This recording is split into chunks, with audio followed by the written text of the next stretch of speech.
We owe a lot to the ancient Indians teaching us how to count, without which most modern scientific discoveries would have been impossible. ये कहा था महान वैज्ञानिक sir Albert Einstein ने India के बारे में। इसका मतलब आप देख सकते हैं।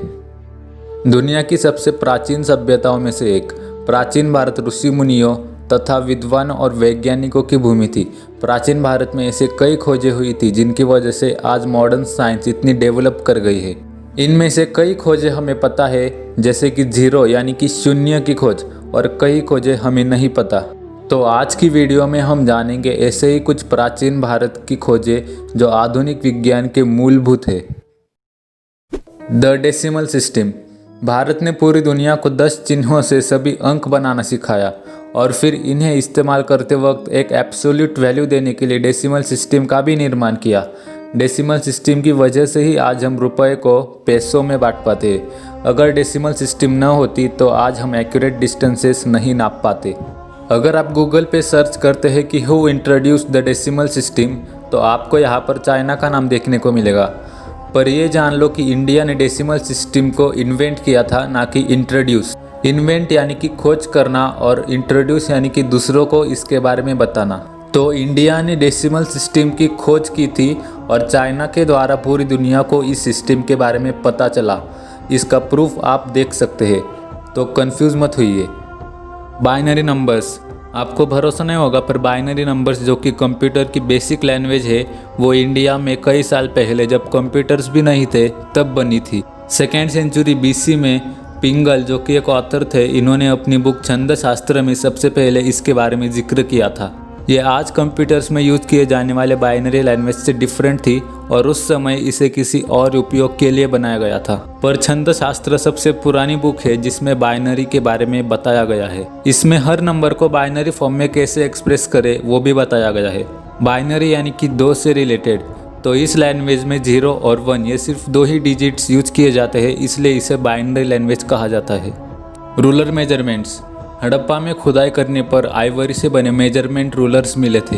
ये आज से लगभग 3500 साल पुराने हैं। इनके मेजरमेंट्स एकदम एक्यूरेट है और कारीगरी इतनी अच्छी कि आज भी इस पर लिखे नंबर्स देखे जा सकते हैं। हम रूलर्स को हर रोज इस्तेमाल करते हैं, इसलिए हमें यह कोई बड़ा इन्वेंशन नहीं लग रहा होगा।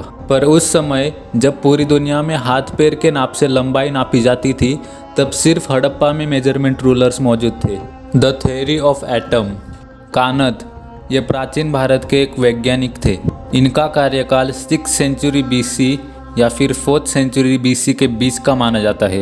एटॉमिक थ्योरी का क्रेडिट जॉन डाल्टन, इस इंग्लिश साइंटिस्ट को दिया जाता है, पर आज से करीब 2500 साल पहले आचार्य कानद ने यह थ्योरी बनाई थी। अगर किसी चीज़ को हम लगातार 2 हिस्सों में बांटते गए तो अंत में वो इतनी छोटी हो जाएगी कि उसे और 2 हिस्सों में बांटना नामुमकिन होगा। इसी को आज हम एटम कहते हैं और कानद ने इसे अणु यह नाम दिया है। इन्होंने अपनी किताब वैशेषिक सूत्रों में इसके बारे में बताया है। उन्होंने एटम्स के 2 स्टेट, एब्सोल्यूट रेस्ट और स्टेट ऑफ मोशन के बारे में भी बताया है, और द्व्याणुक यानी कि डाई एटॉमिक मॉलिक्यूल्स और त्रयाणुक यानी कि ट्राई एटॉमिक मॉलिक्यूल्स के बारे में भी लिखा है। Plastic surgery. सुश्रुत संहिता। यह प्राचीन भारतीय वैद्य सुश्रुत द्वारा लिखी गई मेडिकल साइंस की एक किताब है।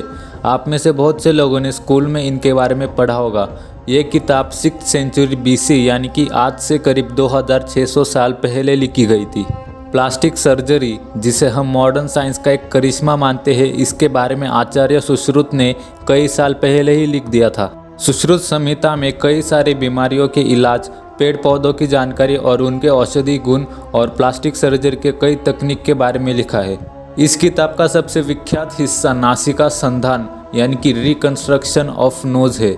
और सिर्फ इतना ही नहीं, पर दुनिया की सबसे पहली कैटरैक्ट सर्जरी म्हणजेच मोतीबिंदाचं ऑपरेशन, ये भी आचार्य सुश्रुत ने ही किया था।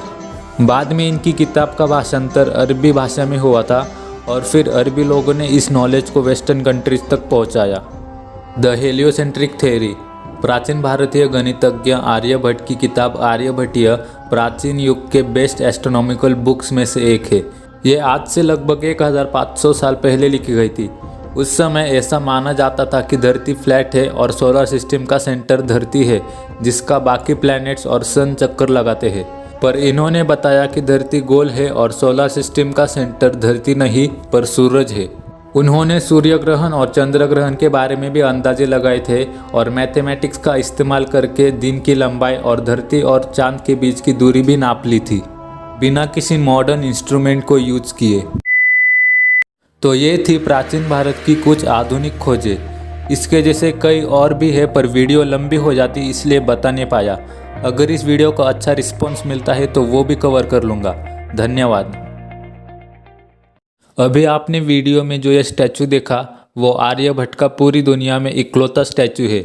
ये पुणे के आयुका में स्थित है जो कि एक रिसर्च इंस्टीट्यूट है।